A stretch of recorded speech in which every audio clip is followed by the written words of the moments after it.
get in the other room and find out. You're part of a league of morons. You can be a spy too, madam.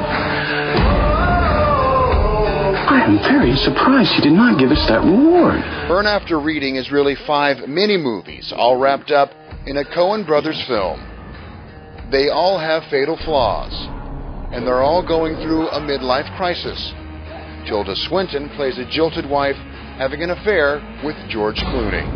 It's obvious that everybody was in some kind of a midlife crisis, but I was just talking to my friend outside, and I was like, and I don't know because I'm not a woman, so I ask you, do women have midlife crisis as much as it's celebrated as far as men? I'm very confused about the idea of midlife crisis because it feels to me like life is an endless series of crises, whether you're 8 years old or 18 or 24, or it feels like there's always going to be an excuse to have a big old change-up.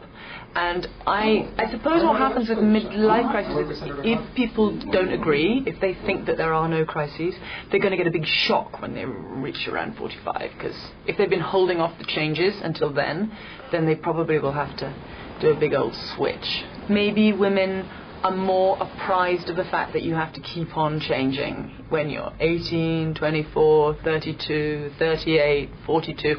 On it goes. You're constantly having to kind of renew yourself. Or rather, it's happening anyway, whether you accept it or not, so you might as well not fight it. Whereas maybe men are encouraged to kind of find an identity when they're 21, stick with it, and then when they get to 45, they get a shock. This is Swinton's second go-round with Clooney in as many films. She won the Oscar for Best Supporting Actress in Michael Clayton. Well, he said very sweetly on the last day of shooting, maybe one day we'll get to make a film where we say one nice thing to each other.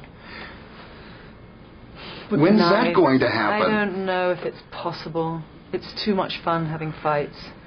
What are you doing with your Oscar right now?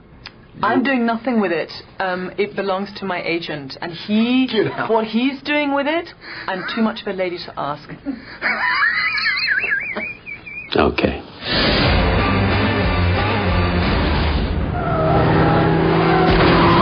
That'll give him something to think about. This is Brett Martin for Better TV.